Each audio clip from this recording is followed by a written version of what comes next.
Bonjour tout le monde, on se retrouve sur un terrain complètement différent aujourd'hui puisque on est dans la nature.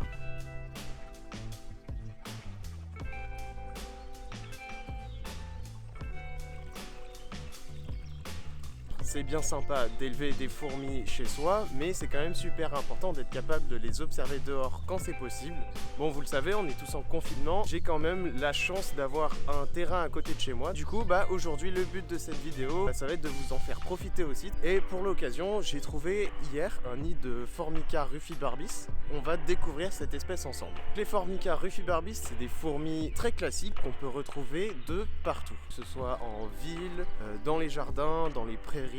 C'est une fourmi très commune. Le but de cette vidéo, ça va être de vous montrer que même si ce sont des fourmis très communes, si on se penche dessus, elles sont vraiment intéressantes à observer et n'ont absolument rien à envier à d'autres espèces comme les grosses Camponotus que je vous présente d'habitude ou d'autres espèces exotiques. Donc aujourd'hui, j'ai pris avec moi de quoi les nourrir pour pouvoir les observer un maximum. Le nid se trouve un peu plus loin à la sortie de cette forêt-là. Suivez-moi, c'est parti!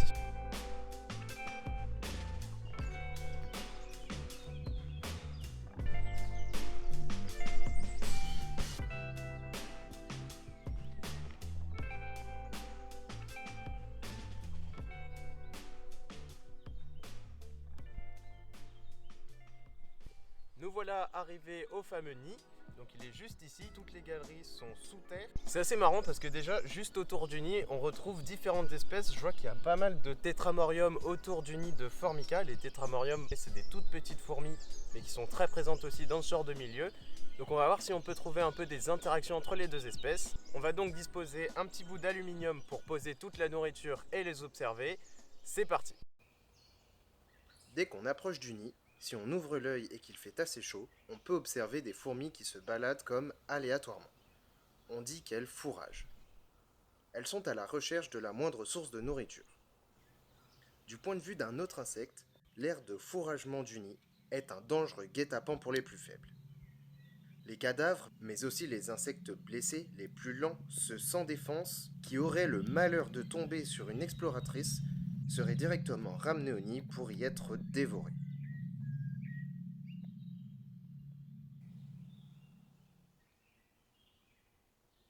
Passons à l'action. Je dépose du miela, c'est du lait et du sirop d'érable, un peu de beetle jelly, une gelée sucrée et protéinée appréciée par les reptiles mais aussi par les fourmis, et un grillon mort venant de mon propre élevage. À peine la nourriture au sol, des ouvrières curieuses viennent voir ce qu'il se passe. Toute la colonie est très vite avertie par la grande trouvaille. La colonie va déployer toutes ses forces pour la récupérer.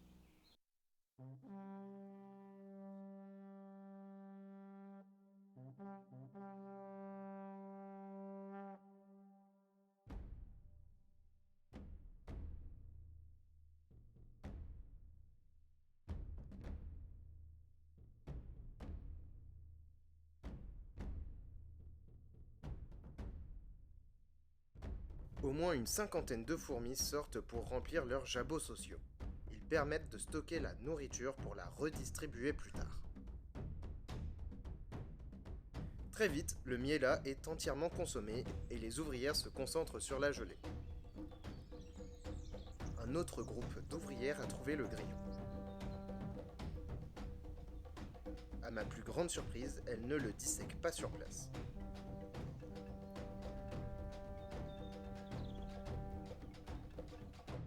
Tous les efforts semblent déployés pour récupérer la nourriture le plus vite possible. Pourquoi ? J'ai trouvé la réponse 20 cm plus bas. Deux ouvrières se comportent bizarrement. Elles attaquent.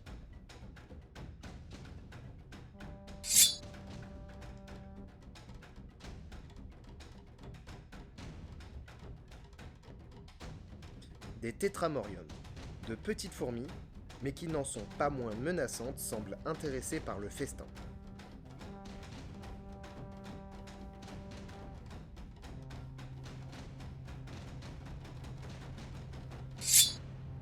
Mais aujourd'hui, il restera bien gardé. La gelée rapetisse et le grillon semblent être ensevelis dans le nid. Je suppose que les ouvrières vont le déposer sur le couvain pour que les larves s'en nourrissent directement. Mais ça, ce n'est qu'une supposition. Pendant ce temps-là, d'autres bouts d'insectes sont amenés jusqu'au nid. Comment l'ont-elles amené? Je décide de déposer un autre grillon plus loin pour voir si elles vont aussi le rentrer tout de suite dans le nid. Les fourmis déjà excitées tombent très vite dessus. Vous n'imaginez pas la force d'une ouvrière.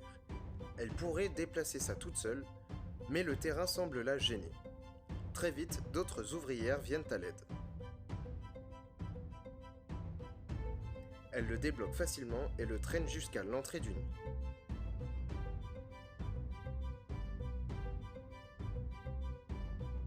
Malgré des mouvements contradictoires, une coordination semble s'installer pour pouvoir rentrer la carcasse. Elle sera bientôt consommée à son tour.